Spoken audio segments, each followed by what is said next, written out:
another installment of 3-in-1, your favorite motoring show, where we give you beauty, performance and purpose. Today, we are here at Molapo Motors in Gaborone, and we have for you the Alfa Romeo Giulia 2-liter T Super, such a lovely car. And to analyze this car, I'm with the man who shares a name with the car. He is Alfa. We call him the master because his knowledge of cars is unrivaled. I don't know where Romeo comes in or where Romeo is, but all I know is that you are complete today with the car we have. Alfa. It's true, Benzin. I'm Alfa. It's Alfa. Yes. Let us talk about this car. Let us talk about you because you share a name with it's your namesake. This car. Tell us about the car. Alfa Romeo as a brand has more than 106 years of production life. It has been there for 106 years, and it's not only a good car in terms of passenger cars, it has a rich history in the field of motorsport as well. It began as a dream, a simple request of something of good luck, and it ended up as a symbol of something very magical. Okay. It's an Alfa Romeo. This car here is a 2-liter T Super. It stands between two other Giulia models, the 2-liter T and the 2.9-liter bi-turbo. The V6. Yes, the bigger brother. The bigger brother of the benchmark. Okay. This car is a 4-cylinder turbocharged engine, 2-liter. It's got 147 kilowatts of power output. It does 0 to 100 in about 7-8 seconds. Top speed is pegged at 170 kilometers per hour roughly, and it sips 7.1 liters per 100 kilometers travel. Okay, quite an economical car given the turbos and what has been enhanced there to give it a bit of power output. But let's go back to the engine. This is a 4-cylinder. That's a 4-cylinder 2-liter. And it is turbocharged. It is turbocharged. Do you believe that with the turbocharging and the 147 kilowatt output, is that a fair amount of power given to the car? Certainly it is, because the world over we are not talking of bigger always being better. Okay. We are talking of being environmentally friendly. So the use of small engines and the stop-start technology, which automatically shuts off the engine once the car is stationary, is one element that saves the environment in that during that intervals. No smoke is coming out of the exhaust pipes from the engine. Okay. As such, depending on how long it takes without the engine running, that time equates to the saving of the environment. We are told, and many people would proceed that an Alfa Romeo is quite a classic car, but it's rarely seen around in our streets. What can you say to our viewers who see now on our set this lovely car in terms of the looks, the aesthetics, and it's quite a sight to behold? How do you encourage them to purchase this car? I can say locally, Alfa Romeo has never been that much a popular car. Then secondly, I don't know of any nation that can engineer first-class engines as the Italians. Okay.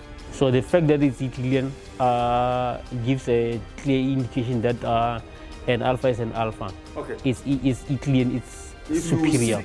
If you seek to begin, this is biblical. If you seek to begin, it is the Alfa. It is the Alfa. You want a driving experience, the Alfa Romeo is the ultimate insofar as your opinion is concerned? Certainly, yes. Okay.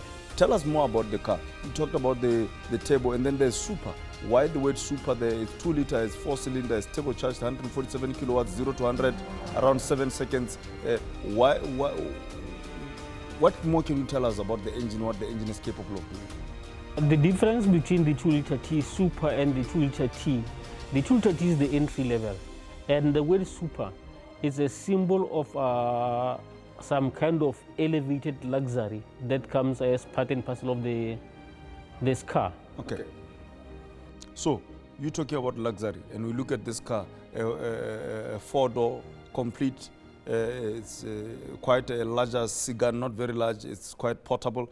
Is this a sports car? Is this a luxury car? Is it a combination? What use is it? How do you classify this kind of a car?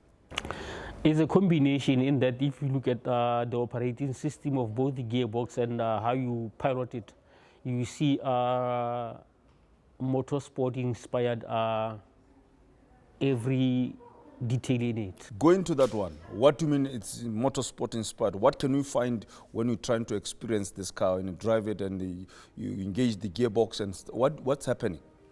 The first point of entry when you enter this car is the oversized pedal shift behind the steering wheel. Okay. Yes. The silver ones, I can see them protruding there. Now behind the gear lever, there's the Alfa DNA. Okay. The D stands for dynamic, Okay. N stands for natural, then A stands for advanced efficiency. When it's in the advanced efficiency mode, it helps the engine to maximize on fuel saving factor of it. Okay. The dynamic, it adjusts the suspension for it to respond smoothly and faster. According to the terrain. According to the terrain. Okay. Then the dynamic, it as well adjusts not the suspension but the exhaust note. So you're saying that this car, the suspension is adjustable? It's adjustable, yes, through the... Okay. Is that something that we find in other cars of its league? Or this is something, a feature that is a bit more attractive because it's peculiar to the Giulia? As we speak, it's only the Alfa Romeo that has that. Okay. So which means if you go to a home village and you drive in this car, you shouldn't worry about the terrain, it can actually adjust. Yeah, it does, depending on you adjust. Unlike other cars that has the track mode, the sand and whatever, that can automatically does that. Quickly, let's talk about the safety of the car before you go on a break. The safety of this car is equally up there because it has like 6 airbags that come standard across the entire Giulia range. Okay. It has the impact beams located between the inner side of the body and the outer skin. Those beams are there for the pupils. Okay. And the one major purpose why they are there is to reduce the impact, and as such save you from further injuries in case you get involved in a serious accident. Okay, let's talk about the braking. I see fancy brake calipers there. What sort of effort have they invested in this car to ensure good braking? Unlike the big brother Giulia, which was co-developed with Ferrari, particularly the engine, this one was an in-house production by Alfa Romeo. There's no like third player who came into the picture in regard to building this car from the ground up.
Alfa, we are looking at Alfa. Let's go inside of Alfa and talk about it. What should we expect when we go into this car? Because ultimately what you're going to say will be corroborated when we finally, in the last segment, go into the car and show our viewers. But what should we expect?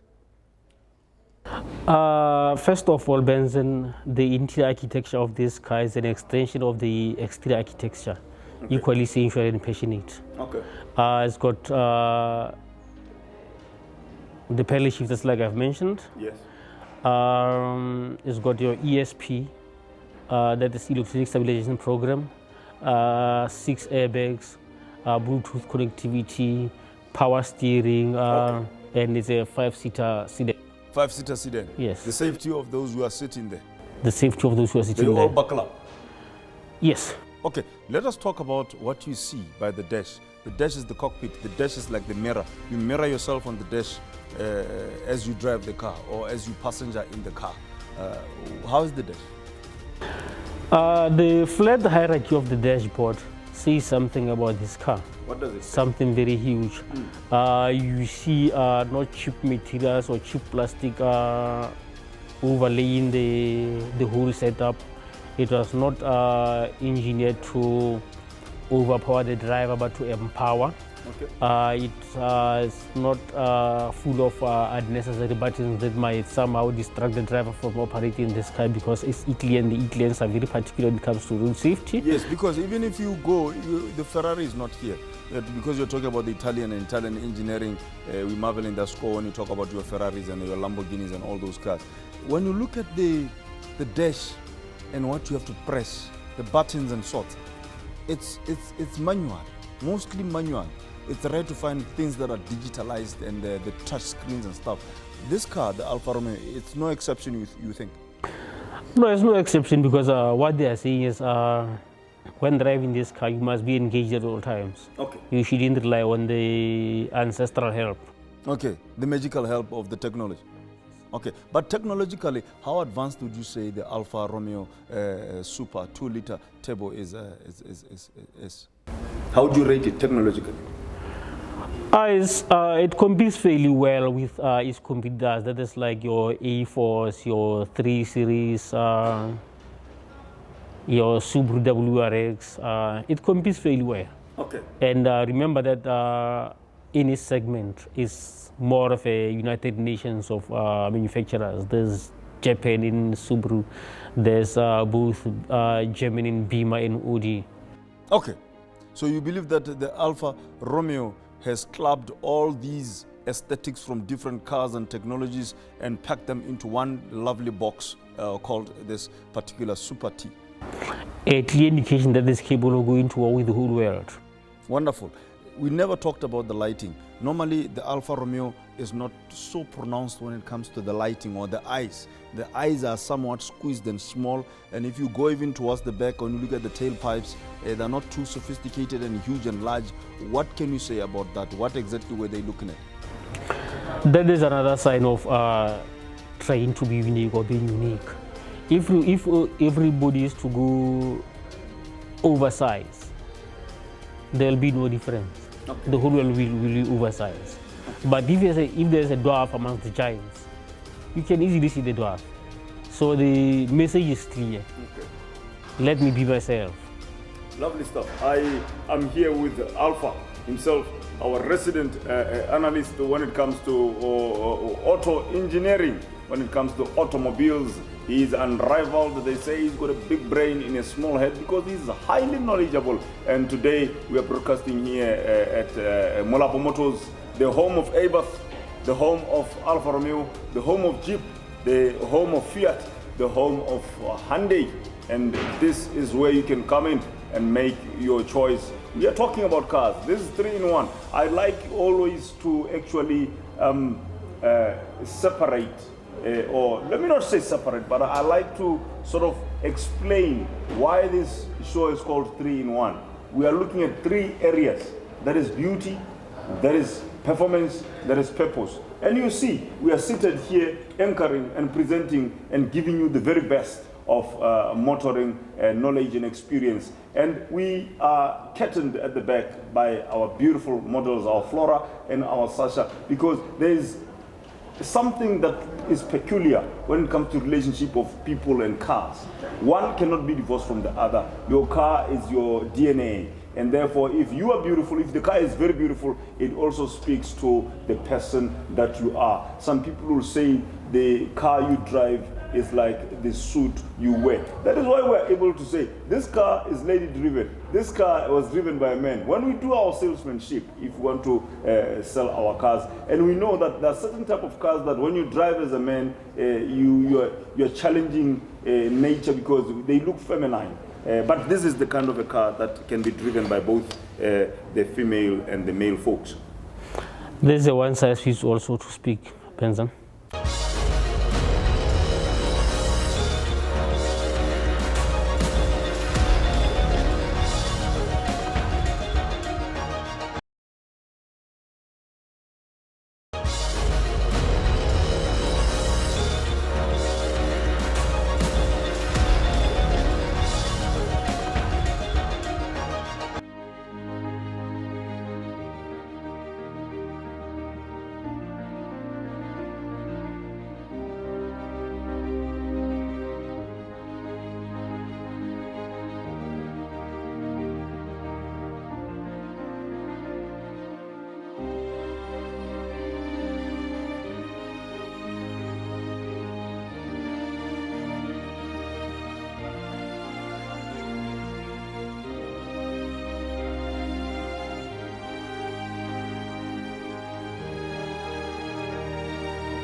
One factor that I don't want to forget to tell you is that the Alfa Romeo has got its own signature design when it comes to the placement of the registration number, or what they normally call the number plate. It is always to the side.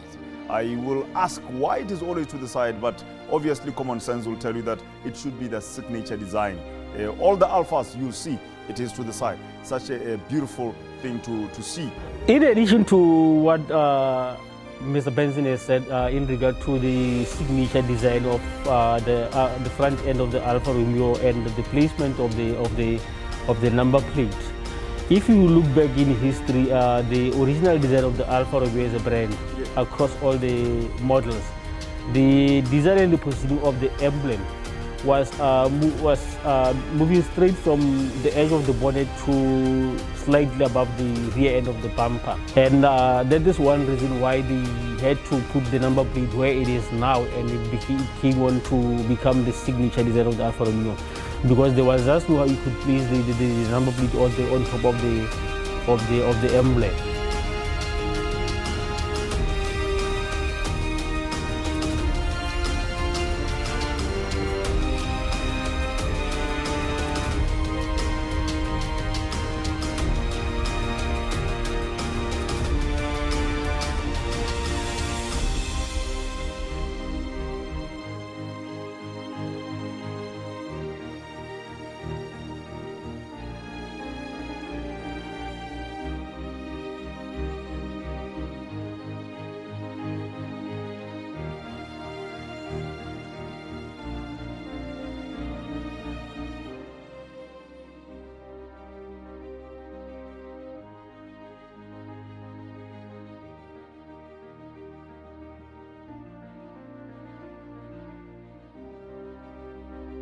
Now let us go into the car. Let me call beautiful Flora let me hand over the key to Flora. Flora, open the car, start the car for us. Let's hear what it can do.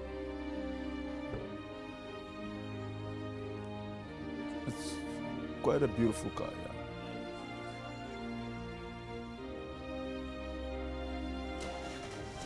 Yes. You can even hear that the ignition, it's easy. It kicks in very easy. The engine is typical 4-cylinder 2-liter, but don't forget that this car is actually turbocharged. I'm going to ask her to rev it. You won't feel the turbo yet. Yes, when it is driving through, you will feel the of the turbo kicking in. But now just rev it for us. Let's hear what it's got to offer. Again, please rev it. Please rev it. Please rev it. Again. Yes, it's fair. This is the Alfa Romeo. It's a beautiful car. It's just a marvel to have.